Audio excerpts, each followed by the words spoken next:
Super star Mahesh బాబు తన రేంజ్కి హాలీవుడ్లో ఉండాలి. ఇది ఒక ఇంటర్వ్యూలో సమంత అన్నమాట. దానికి మహేష్ బాబు కూడా ఇలా అనుకునే చాలామంది షెడ్కి వెళ్ళిపోయారు అన్నాడు. దానర్థం మనకెందుకు హాలీవుడ్, ఇక్కడ సినిమా తీస్తే అక్కడెక్కడో సౌండ్ రావాలి, అది తన ఫిలాసఫీ. అయితే వారణాసి పుణ్యమో మరి తన లుక్స్ మహిమో మొత్తానికి సమంత ఊహే నిజమయ్యేలా ఉంది. హాలీవుడ్ నుంచి మహేష్ బాబుకి బంపర్ ఆఫర్ ఏదో చిక్కేలా ఉంది.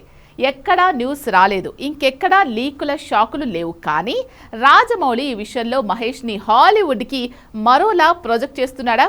నెట్ఫ్లిక్స్ సంస్థ పుణ్యమా అని మహేష్ ఏకంగా హాలీవుడ్ సూపర్ మూవీ చేసేలా ఉన్నాడా?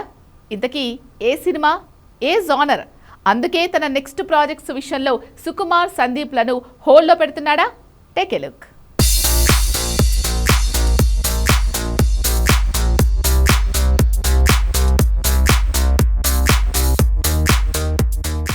ఇంతవరకు బాలీవుడ్ హీరోయిన్ పలానా XXX హాలీవుడ్ మూవీలో నటించిందనో, దీపికా తర్వాత ఆలియా అనుకో ఏదో సినిమాలో ఇంకేదో రోల్లో మెరిశారనో విన్నాం. కానీ ఇండియన్ హీరోలు హాలీవుడ్ మూవీలో కామియోగా కాకుండా లీడ్ రోల్లో చేయటం చూసామా? మహేష్ బాబు, ఎన్టీఆర్, షారుఖ్ ఖాన్ ఈ ముగ్గురిలో కనీసం ఇద్దరు ఈ మాటని నిజం చేయబోతున్నారు. సూపర్ స్టార్ మహేష్ బాబు ఇంతవరకు పాన్ ఇండియా సినిమా చేయలేదు, అది నిజం. కాకపోతే ఇప్పుడు తను వారణాసితో పాన్ ఇండియానే కాదు, పాన్ వరల్డ్ మార్కెట్లోకి కూడా ఎంటర్ అవుతున్నాడు. వారణాసి మూవీకి హాలీవుడ్ సంస్థలైన డ్రీమ్ వర్క్స్, నెట్ఫ్లిక్స్ కూడా సపోర్ట్ ఇస్తున్నాయి. ఈ ప్రాసెస్లోనే మన Telugu star super star Mahesh Babu హాలీవుడ్లో దుమ్ముదులిపే రోజులు వచ్చేలా ఉన్నాయి. ఫస్ట్ వారణాసి సినిమాతో వరల్డ్ వైడ్గా మహేష్ బాబుకి ఒక ఐడెంటిటీ రావటం కన్ఫామ్. వారణాసి మరీ ఘోరంగా ఉంటే తప్ప రాజమౌళి మీద మార్కెట్కి ఉన్న కాన్ఫిడెన్స్తో చూస్తే వారణాసి యావరేజ్గా ఆడినా మహేష్ బాబు పేరు వరల్డ్ వైడ్గా మారుమోగుద్ది. ఇక్కడ అదొక్కటే కాదు, హాలీవుడ్ సినిమాల్లో ఇండియన్ హీరోని పెట్టి 1.5 బిలియన్ జనాలను అట్రాక్ట్ చేయాలనేది అమెరికన్ ఫిల్మ్ మేకర్ల ఆలోచన. ఎప్పటి నుంచో ఇలా అనుకుంటున్నారు. కాబట్టి ఆలియా, దీపికా, ప్రియాంక ఇలా చాలా మందికి హాలీవుడ్లో ఈజీ ఎంట్రీ దొరికింది. కానీ మన మార్కెట్ను వాళ్ళు కబ్జా చేయాలంటే మన హీరోలని హాలీవుడ్ సినిమాల్లో తీసుకోవాలి. అలా చేయాలంటే ఇండియాని షేక్ చేసేంత స్టామినా, క్రేజ్ ఇక్కడి వాళ్ళకు ఉండాలి.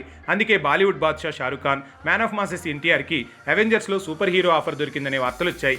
ఇద్దరిలో ఒకరికి అవెంజర్స్ కొత్త సీక్వెల్లో ఆఫర్ రావడం కన్ఫామ్. హృతిక్ రోషన్, రజనీకాంత్ లాంటి స్టార్స్ను కూడా హాలీవుడ్ కన్సిడర్ చేసినా ఒకప్పటి క్రేజ్ వీళ్ళకి ఇప్పుడు కనిపించట్లేదు. రజనీకాంత్కి అయితే ఏజ్ ఫ్యాక్టర్ కూడా సమస్యే. గతంలో ఒకసారి తను ఇంగ్లీష్ మూవీలో చేసినా ఇప్పుడున్న పరిస్థితులు వేరు. సో ఇక్కడ ఎన్టీఆర్, షారుఖ్లో ఎవరికి అవెంజర్స్ ఛాన్స్ అని డిస్కషన్ జరుగుతున్న వేళ సీన్లోకి మహేష్ బాబు పేరు వచ్చింది. ఏకంగా జురాసిక్ వరల్డ్ లాంటి మూవీల్లో లేదంటే సైఫై మూవీల్లో తనకి ఛాన్స్ ఇస్తే ఎలా ఉంటుందనే చర్చ నెట్ఫ్లిక్స్ సంస్థ వల్ల, రాజమౌళి తన హీరోని పుష్ చేయడం వల్లే అక్కడ జరుగుతోందట. హాలీవుడ్ ఏజెన్సీలే మహేష్ని సంప్రదించడం వల్ల వారణాసి తర్వాత మహేష్కి హాలీవుడ్లోనే డైరెక్ట్గా మెరిసే ఛాన్స్ రావచ్చనే స్పెక్యులేషన్స్ వినిపిస్తున్నాయి. అందుకే ఆ ఆఫర్ని బట్టే సందీప్ రెడ్డి వంగ సుకుమార్ ప్రాజెక్ట్స్ విషయంలో మహేష్ బాబు ఒక నిర్ణయానికి వస్తాడట. ఇక వారణాసి మూవీ తీయటమే కాకుండా తన హీరోని హాలీవుడ్ రేంజ్లో పుష్ చేస్తూ ఎంకరేజ్ చేయటం రాజమౌళికి RRR నుంచి అలవాటే.